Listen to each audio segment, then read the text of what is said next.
Hi friends, welcome to Apsara's life style. So இன்றைக்கி நம்ம இந்த வீடியோவில் என்னோட ஈவினிங் டு நைட் ரொட்டீன் தான் பார்க்க போகிறோம்.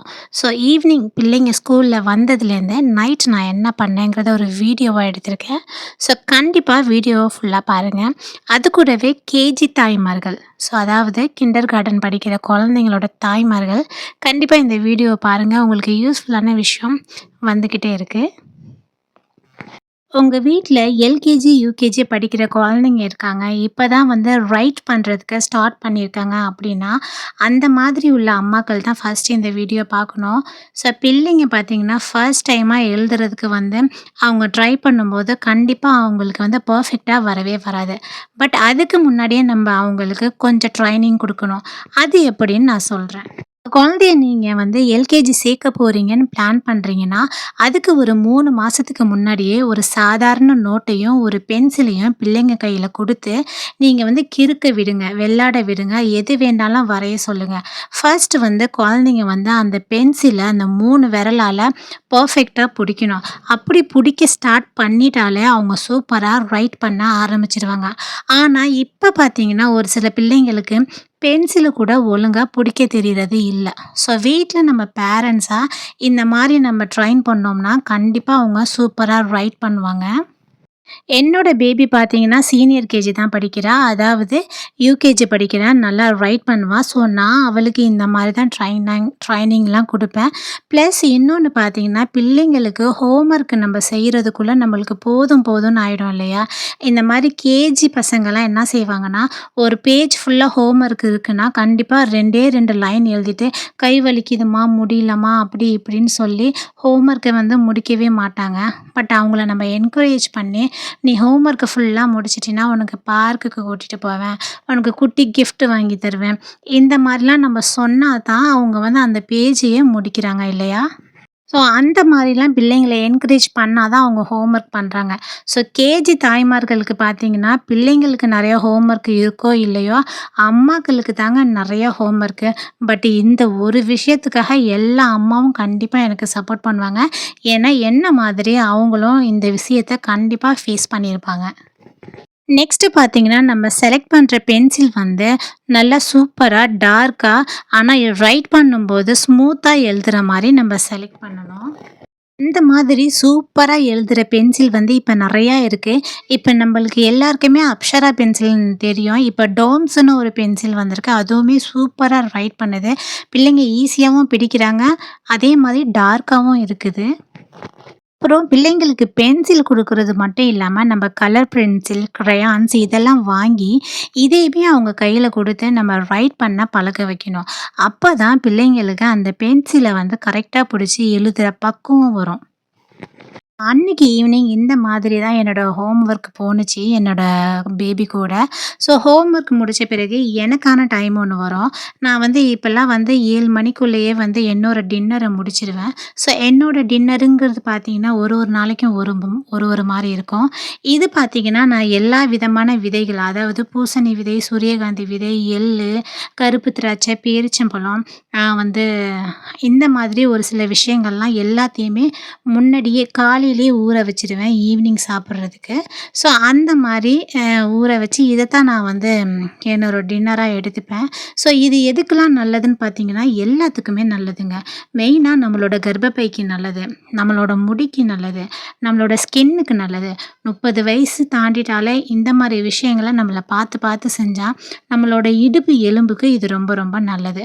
ஸோ நான் ஏற்கனவே என்னோட வீடியோவில் நிறையா நான் சொல்லியிருப்பேன். ஸோ இதெல்லாம் ஊற வைக்கும்போது, நீங்க பாதாம் பருப்ப மட்டும் தனியா தான் ஊற வைக்கணும். ஸோ பாதாம் பருப்ப வந்து நம்ம தோல் இல்லாம தான் அத வந்து சேர்த்துக்கணும். அதுக்காக அத மட்டும் நம்ப தனியா ஊற வச்சுக்கலாம்.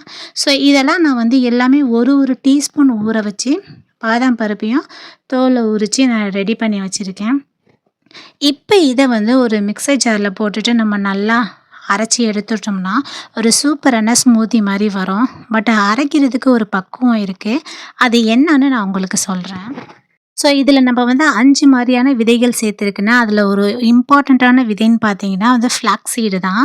அது வந்து ஆளி விதைன்னு சொல்லுவோம். அந்த ப்ரவுன் கலர்ல இருக்குது இல்லையா? அது ரொம்ப நல்லது நம்ம முடிக்கு. அதில ஒமேகா 3 நெறையா இருக்கிறதுனால நம்ம ஹெல்த்துக்கும் அது ரொம்ப நல்லது. ஸோ அதெல்லாம் போட்டுட்டு நம்ம மிக்ஸியில நல்லா வந்து ஃபைன் பேஸ்ட்டா அரைச்சிட்டோம்னா, ஒரு மாதிரி கொல கொலா திக்கான பேஸ்ட்டா வந்துரும். ஸோ அந்த நேரத்தில நம்ம கொஞ்சமா பாலும் ஊத்திக்கலாம். ஸோ பால் தேவையில்லன்னா, இன்னும் கொஞ்சம் தண்ணியும் ஊத்திக்கிட்டு, நம்ம நல்லா இந்த மாரி திக்கா அரைச்சு எடுத்துட்டு வந்துட்டோம்னா, கிட்டத்தட்ட ஒரு பெரிய கிளாஸ் ஃபுல்லா வந்துரும். இத நம்ம குடிச்சாலே போதும் நம்மளுக்கு வயிறு ஃபுல்லா ஆயிடும். ஸோ நீங்க வெயிட் லாஸ்ல இருக்கிறீங்கன்னா, இந்த ஒரு ட்ரிங்க்கே உங்களுக்கு போதும். எக்ஸ்ட்ரா மீல் எடுத்துக்காதீங்க. இதே மாதிரி ஸ்மூத்தி, ட்ரிங்க்லாம் நான் நெறையா ஏற்கனவே வீடியோ போட்டிருக்கேன். பட் இருந்தாலும் நான் ஒரு தடவையும் காமிக்கிறதுக்கு அர்த்தம், என் வீடியோ பார்த்து உங்களுக்கு மோட்டிவேஷன் ஆயி, நீங்களும் ஒரு நல்ல விஷயத்த ஃபாலோ பண்ணீங்கன்னா, உங்க ஹெல்த்துக்கும் அது நல்லது தானே! ஒரு அம்மாவா, ஒரு பெண்ணா நான் அப்படிதான் யோசிப்பேன். ஸோ இத குடிச்சு முடிச்ச பிறகு எனக்கு ஒரு சூப்பரான ஒர்க் வந்திருக்கு. அது என்னன்னு பார்த்தீங்கன்னா, மல்லிப்பூ கட்டுற வேல தான்.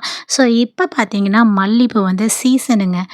கிலோவே ரூ. 50 ரூ. 40 அந்த மாரி தான் விக்கிது. அன்னைக்கும் அப்படிதான் வந்து மல்லிப்பூ வந்து தெருவுக்கே வந்துச்சு. ஸோ மல்லிப்பூ பார்த்ததுக்கப்புறம் யாருக்கு தான் அத கட்டி வைக்கணும்னு ஆசை இருக்காது இல்லையா? ஸோ அன்னைக்கு அப்படிதான் அந்த மல்லிப்பூவ நான் கட்டுனேன். பட் அத கட்டுறதுக்கு பார்த்தீங்கன்னா, ரொம்ப நேரம் ஆயிடுச்சு. ஸோ நான் 1/4 கிலோ மல்லிப்பூ தான் வாங்குனேன். கிட்டத்தட்ட ஒரு 1 1/4 மணி நேரம் ஆயிடுச்சு எனக்கு அந்த மல்லிப்பூவ கட்டி எடுக்கிறதுக்குள்ள. பட் நம்ம தலையில வச்சதுமே அது எப்படியும் ஒரு 1 மணி நேரத்தில வாடிடும். இருந்தாலும் அதோட வாசமும், அதோட பிரசன்ஸும் நம்மளுக்கு ரொம்ப பிடிக்கும். மோஸ்ட்லி எல்லாரும் எப்படி பூ கட்டுவோமோ, அதே மாரி தான் நானும் கட்டுவேன். பட் வந்து எனக்கு கொஞ்சம் டைம் தான் ஆகும். பட் பர்ஃபெக்ட்டா நல்லா அழகாவே கட்டிடுவேன். ஸோ நான் அந்த பூவ கட்டி முடிச்சதுக்கப்புறம் பாருங்க, நான் என்ன மாரி கட்டியிருக்கேன்னு. ஸோ பூ கட்டுறதுக்கு ஒரு சில ட்ரிக்ஸ்லாம் சொல்றாங்க. அந்த ட்ரிக்ஸ் பத்தி எனக்கு அந்த அளவுக்கு தெரியல. பட் நெறைய பேருக்கு நெறைய விஷயம் தெரிஞ்சிருக்கும். பட் எனக்கு என்ன விஷயம் தெரியுதோ, அத தான் என்னோட வீடியோல என்னோட சப்ஸ்கிரைபர் அண்ட் ஃப்ரெண்ட்ஸ்க்காக நான் ஷேர் பண்ணுவேன். ஸோ இந்த மாதிரி தான் நான் 1 1/4 மணி நேரம் கட்டுன பூவ உங்களுக்காக காமிக்கிறேன். ஸோ நான் பர்ஃபெக்ட்டா கட்டியிருக்கேன்னு நெனைக்கிறேன். ஸோ இந்த பூவ எப்படி நான் ஸ்டோர் பண்ணுவேன்னு நான் காமிக்கிறேன். ஃபர்ஸ்ட்டு இந்த பூவ வந்து நான் 2ஆ பிரிச்சுப்பேன். கட் பண்ணி வச்சுருவேன்.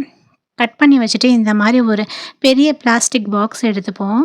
அதில நம்மளுக்கு தேவையில்லாத பேப்பர் இருந்துச்சுன்னா, ஃபர்ஸ்ட்டு அடியில வந்து நம்ம ஒரு பேப்பர் வச்சுருவோம்.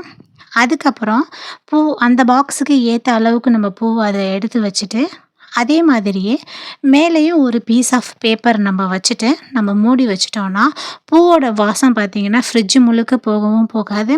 பூ நல்லா ஃப்ரெஷ்ஷாவும் இருக்கும். நீங்க கேரி பேக்ல பூவ வச்சீங்கன்னா, ஃப்ரிட்ஜ் முழுக்க அந்த பூவோட வாசம் வந்துக்கிட்டே இருக்கும். ஸோ, அதுக்கு நீங்க இந்த மாரி கண்டிப்பா ட்ரை பண்ணி பாருங்க. ஒரு வாசம் கூட வராது. ஸோ, பூவெல்லாம் கட்டி முடிச்ச பிறகு பிள்ளைங்களுக்காக இன்னைக்கு பொடி தோசை தான் செய்ய போறேன். பட் அதுக்கு முன்னாடி உங்ககிட்ட நெய் இருக்கு, அது நல்லா கட்டியா இருக்கு, உடனேயே மெல்ட் ஆகணும்னா, நம்ம தோசைக்காக வந்து தோசைக்கல் வைக்கிறோம் இல்லையா? அதில இந்த மாதிரி நெய் பாக்ஸ வந்து நான் ஃபர்ஸ்ட்டு வந்து பாட்டில்ல தான் நெய் வச்சிருப்பேன். பட் கொஞ்சமா நெய்ய வந்து ஒரு கிண்ணத்துல ஒரு குட்டி டிஃபன் பாக்ஸ்ல இந்த மாரி ஊத்தி வச்சிருப்பேன். அதை என்ன செய்வேன்னா, தோசை ஊத்துறதுக்கு முன்னாடி சூடான கல்ல வச்சு எடுத்துட்டோம்னா, உங்களுக்கு வந்து இன்ஸ்டன்ட்டாவே நெய் வந்து உருகி வந்துரும். ஏன்னா, பொடி தோசைக்கு நம்ம நெய் சேர்த்தா தான் நம்மளுக்கு வந்து டேஸ்ட்டு நல்லாயிருக்கும். பட் நான் நெய் மட்டுமே சேர்க்க மாட்டேன். அது கூட வந்து ஆயிலும் சேர்த்துப்பேன். ஸோ, ஃபர்ஸ்ட் நம்ம வந்து தோசைக்கல்லு நல்லா சூடானதும் மாவ ஊத்திட்டு, நான் வீட்ல அரைச்ச இட்லி பொடி தான். அந்த ரெசிபி நான் போட்டிருக்கேன். இல்லன்னா திரும்பவும் கண்டிப்பா அப்லோட் பண்றேன். அது நம்மளுக்கு எவ்வளோ வேணுமோ, அந்த அளவுக்கு நம்ம நல்லா மேல வந்து தூவி விட்டுக்கலாம். தூவி விட்ட பிறகு நல்லெண்ணெய். ஸோ ஃபர்ஸ்ட் இந்த மாதிரி நல்லெண்ணெய நல்லா அம் ஊத்தி எடுத்துப்போம். அதுக்கப்புறம் நம்ம லைட்டா மெல்ட் பண்ணி வச்சிருக்க கீய ஒரு 2லேருந்து 3 ஸ்பூன், சின்ன ஸ்பூனால தான் ஊத்துனா போதும். ஸோ நல்லெண்ணெயும் கீயோட டேஸ்ட்டுமே இந்த பொடி தோசைக்கு செம்ம சூப்பரா இருக்கும். ஸோ அதுக்கப்புறம் ஒரு மூடி போட்டு ஒரு 2 நிமிஷம் நம்ம சிம்லயே வச்சு இந்த மாரி வேக விடணும். ஏன்னா பொடி தோசைய நம்ம திருப்பி போட மாட்டோம் இல்லையா? ஸோ அதனால மேலே இருக்கிற மாவு நம்மளுக்கு வெந்து வரதுக்காக இந்த மாதிரி ஒரு மூடி போட்டு வேக வச்ச பிறகு, அதுக்கப்புறம் நல்லா தோசை கிறிஸ்பியா ஆகுற வரைக்கும் நம்ம ஹை ஃப்ளேம்ல வச்சுட்டு நம்ம எடுத்துற வேண்டியதான். ஸோ சுட சுட பொடி தோசை சாப்பிட்டா செம்ம டேஸ்ட்டா இருக்குங்க. கண்டிப்பா நீங்க ட்ரை பண்ணுங்க. என்னோட பையனோட one of the best recipe பார்த்தீங்கன்னா, ஃபேவரட்டான ரெசிபி பார்த்தீங்கன்னா பொடி தோசை தான். ஸோ அவனுக்கு தோசை வெரைட்டியே ரொம்ப பிடிக்கும். அதுலேயும் பொடி தோசை ரொம்ப ரொம்ப பிடிக்கும். ஸோ அன்னைக்கு நைட் டின்னருக்கு என்னோட பிள்ளைங்களுக்கு ஆளுக்கு ஒரு பொடி தோசை தான் சாப்பிட்டாங்க. என்னோட டின்னர் நீங்கள் ஏர்லியாகவே பார்த்துருப்பீங்க. அந்த ஸ்மூத்தியை குடிச்சிட்டு நான் என்னோடய டின்னர் முடிச்சிட்டேன். பட் வந்து ஹெல்த்தியாக இருக்கிறோம் அப்படிங்கும் பட்சத்தில் நம்ம வந்து நிறைய விஷயங்கள் பண்ணுறோம் இல்லையா? பட் அதை நம்ம தொடர்ந்து பண்ணோம்னா அதில் கண்டிப்பாக ரிசல்ட் பார்க்கலாம். ஸோ கண்டிப்பாக என்னோடய வீடியோ பார்க்குறவங்களுக்கு ஒரு யூஸ்ஃபுல்லான விஷயம் தான் இருக்கணும்னு நான் நினைப்பேன். அதை தான் நான் உங்களுக்கு ஒரு யூஸ்ஃபுல்லான வீடியோவாகவும் நான் எப்போதுமே கொண்டு வருவேன். ஸோ என்னோடய சப்ஸ்கிரைபராக இருக்கிறவங்களுக்கு இந்த வீடியோ ஃபுல்லாக பார்த்தவங்களுக்கு ரொம்ப நன்றி. தேங்க்யூ ஃபார் வாட்சிங் திஸ் வீடியோ. வீடியோ பிடிச்சிருந்தா சேனலுக்கு கண்டிப்பாக சப்ஸ்கிரைப் பண்ணி சப்போர்ட் பண்ணுங்கள். லைக் பண்ணுங்கள். பெல் ஐக்கானையும் ஆன் பண்ணிக்கோங்க. பாய்.